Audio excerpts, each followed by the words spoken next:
कारगिल विजय दिवस के मौके पर एचडीएफसी म्यूचुअल फंड ने रुड़की के एक निजी होटल में रिटायर्ड सैनिकों के सम्मान में कार्यक्रम आयोजित किया। कार्यक्रम की शुरुआत दीप प्रज्वलित और राष्ट्रगान से हुई।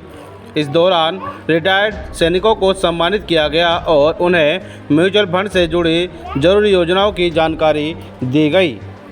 एचडीएफसी म्यूचुअल फंड के अधिकारी दीपक सिंह पुंडीर, जो रुड़की निवासी है, उन्होंने इस आयोजन को अपने होम टाउन में करने का निर्णय लिया था। सेबी के निर्देशों के तहत यह कार्यक्रम आयोजित किया गया था ताकि जरूरी निवेश जानकारियां पूर्व सैनिकों तक पहुंच सके। कार्यक्रम में कारगिल के शहीदों को श्रद्धांजलि भी दी गई। पर आपका पैसा मेहनत करता है आपके पैसा बनाने के लिए, यानी कि जिस पैसा आपको सोते हुए जगते हुए भी पैसे और पैसा होता है उसको कैसे बोला जाता है, वो भी बात करेंगे कैसे रहेगा। तो मैं जैसे आप सब लोग बैठे हैं, सिंपल से एक बजट पूछता हूँ आपके घर का। आप जब भी कुछ पैसा कमा के लाते हैं घर में, आप क्या करते हैं? पहले खर्चा करते हैं, जो बचता है उसको सेव करते हैं। ये करते हैं हम लोग। इन्वेस्टमेंट थोड़ा उल्टा बोलते हैं। इन्वेस्टमेंट का कहना है कि आप जो पैसा कमाते हैं उसमें से पहले आप इन्वेस्ट कीजिए। क्यों करना है बताऊंगा। जो बचे उसमें से खर्चा कीजिए। एग्जाम्पल लेके चलता हूँ। आप सबको पता है कि आज आपके घर का खर्चा 10,000 रुपए है। क्या ये खर्चा फ्यूचर में जाके बढ़ेगा कि घटेगा? बढ़ेगा। पर आप सच में बताइए, आप में से बहुत से रिटायर्ड लोग हैं, आपकी तनख्वाह पहले से कम हुई है बढ़ी है? आपकी जो तनख्वाह पहले कमाते थे, आपकी वो ज्यादा थी या पेंशन ज्यादा है? तनख्वाह ज्यादा थी, पेंशन कम थी, पर आपका खर्चा बढ़ गया।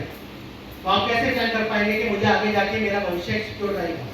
एक बहुत छोटा सा एग्जांपल मैं आपको देके चलूंगा। तो हमें जो इन्वेस्टमेंट करनी है, पहले हमें गोल पता होना चाहिए, मुझे पैसा लगाना क्यों, लॉजिक क्या है उसके पीछे, देखिए। और उसका सिंपल सा देखो, इस प्रोग्राम को हमारे जो है एचडीएफसी बैंक म्यूचुअल फंड की तरफ से ऑर्गेनाइज किया गया है। हम इनका सबसे पहले कि इन्होंने आकर के हम सैनिकों का सम्मान किया है, तो हम इनका बहुत ही बहुत धन्यवाद करते हैं। और इन्होंने हमें जो है इसके अपने जो म्यूचुअल फंड के बारे में हमको ज्ञान दिया है और जानकारी दे रहे हैं कि आप जब रिटायरमेंट होते हैं या भविष्य में आप जो कमाते हैं, तो अपने बच्चों के लिए या अपने लिए जो बुढ़ापे के समय पे आपका जो पैसा कमा सकता है, किस तरह से हमको इन्वेस्ट करना चाहिए, इसके बारे में बताया गया है। अच्छा, आपने देखो, उस टाइम पे घर की स्थिति मेरी इतनी अच्छी नहीं थी और ये कि आर्मी ही मेरी जो है ना पूरी ज़िंदगी पूंजी जो भी पूंजी थी यही आर्मी के द्वारा थी। मैंने शुरू से लेकर के लास्ट तक बच्चों को एमबीए तक भी पढ़ाया, एजुकेशन पूरी कराई इनकी। और यहाँ पर आकर के मैंने ज़मीन खरीद करके वो भी किया। ये सिर्फ जो है इन्वेस्ट के कारण ही हुआ है, अदरवाइज मेरे हाथ में कुछ नहीं था कि जो मैं कर सकता था। आज मैं अपने बच्चों को यही कह रहा हूँ कि आपके साथ में जो आपने देखा है मेरे साथ में, या आपने जो ये महसूस किया है कि मेरी ज़िंदगी कैसे कटी है और आपकी कैसी कटी है, वही सब अपने परिवार में और अपने दोस्तों को बताए जा करके कि हमें क्या करना चाहिए, क्या नहीं, गलत रास्ते नहीं अख्तियार करना चाहिए। और हम एक सच्चे सैनिक के नाते से हम किसी को गलत गाइड नहीं करना चाहते हैं। देखो, म्यूचुअल फंड ऐसा है कि इसमें भी कई कई तरह की है और इसमें एसआईपी होती है, म्यूचुअल फंड अलग अलग निवेश है। लेकिन पूरी जानकारी लेने के बाद में ही ऐसा इन्वेस्ट करें कि जो आपको फ़ायदे की चीज़ होती है, आपको जो है किसी के पीछे ना भागने पड़े। क्योंकि इन्होंने मेरे जो इन्वेस्ट किया हुआ है, मैंने भी किया था, तो उसमें मेरे को कोई ये नहीं, अगर मेरे को 2 दिन के बाद पैसा चाहिए तो अगर आज मैं अप्लाई करता हूँ तो 2 दिन के बाद मेरे को पैसा मिल जाता है और मेरे को कभी घाटा नहीं हुआ। इसी तरह से मैं आगे बढ़ता हुआ जा रहा हूँ। तो इस ऑर्गेनाइजेशन में हम अपने फौजी भाइयों को लेकर के आए हैं कि आप भी इसके बारे में अच्छी तरह समझें और अपने परिवार को आगे बढ़ाएं। ये बहुत बड़ा सौभाग्य का विषय है या मौका है कि कारगिल विजय दिवस के उपलक्ष्य में हम यहाँ लोगों को प्रोग्राम में इनवाइट किया गया और कुछ नई चीज़ सीखने के लिए मिली। आज हम रिटायरमेंट के बाद भी वो चीज़ नहीं समझ पाए थे जो इन बच्चों ने हमें बताई, नई जनरेशन ने हमें बताई कि हमें पैसे को किस तरह से संभालना है। इसे कहते हैं संभालना। रिटायरमेंट के बाद जो हमें मोटा अमाउंट मिलता है, अब वो आरडी में या बैंक में एफडी में जमा कर देते हैं, पोस्ट ऑफिस में, जहाँ रिटर्न हमें 7% तो मिलता है लेकिन 6% महंगाई उसको खा जाती है।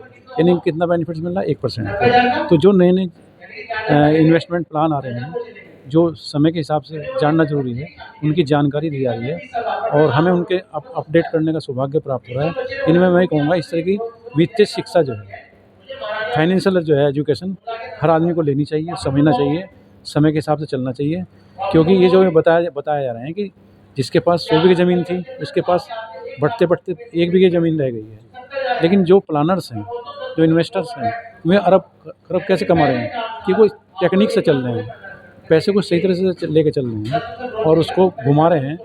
यानी वो सोच उनकी सही है, वो नो रिस्क नो गेन सही है उनके लिए। यानी इसकी तो एजुकेशन ज़रूरी है, यानी इसकी जानकारी ज़रूर होनी चाहिए कि भाई पैसा नो रिस्क नो गेन के हिसाब से चलना पड़ता है। अगर हम पैसे को बांध के गड्डी में रख देंगे आज भी, तो उसकी वैल्यू तो जीरो हो जाएगी ना। तो उसको सर्कुलेशन में लाना होता है। सर्कुलेशन में लाने के लिए कि जो नए चेंजिंग आ रहे हैं, आज क्या है, शेयर या म्यूचुअल फंड क्या है, वो साख है, क्रेडिट है। यानी आज मान लो कोई शेयर या म्यूचुअल फंड आता है तो उसकी साख के ऊपर वैल्यू होती है। दीपक जी ने बताया कि भाई इस तरह इन्वेस्टमेंट करना चाहिए, तो समझ में आया कि भाई हाँ ये होना चाहिए, पैसा बढ़ते रहना चाहिए और बहुत सारी चीज़ें हैं जो प्लान है। इन्होंने कई चीज़ें बताई, गोल्ड की बताई, गोल्ड 20% इन्वेस्टमेंट दे रहा है और सुरक्षित है। या म्यूचुअल फंड है, जहाँ एक शेयर है, काम करने वाले काम कर रहे हैं, आपको पैसा उसमें इन्वेस्टमेंट कर देना है क्योंकि वो स्पेशलिस्ट हैं, प्रोफेशनल्स हैं। अगर हम कोई नक्शा बनवाते हैं मकान का, तो एक नक्शा जो बनाने वाला आर्किटेक्ट है उससे बनवाएंगे, एनआईडी से नहीं बनाएंगे। ऐसे ही जो हमें अगर फाइनेंशियल यानी फाइनेंस मैनेजर हमें चाहिए, फंड मैनेजर चाहिए, तो ऐसे प्रोग्राम्स चलते रहने चाहिए। ये यानी इसकी शिक्षा हमारे लिए बहुत ज़रूरी है और हर परिवार के लिए ज़रूरी है। और हमारे तो बड़े सौभाग्य का विषय है कि जो है हमें सुनने का समझने का मौका मिला। अन्य हम दौड़ रहे थे, यानी दौड़ तो रहे थे, लेकिन ये नहीं पता था कि दौड़ किस लिए रहे हैं। यहाँ इस प्लेटफॉर्म में ये पता चलता है कि पैसा जो हमने आज तक कमाया रिटायरमेंट के बाद में, हमारे खर्चे आगे कैसे चलेंगे या बच्चों को हम क्या देंगे, तो इन तरीक़ों से हम समझ सकते हैं कि पैसे को कैसे संभालना है।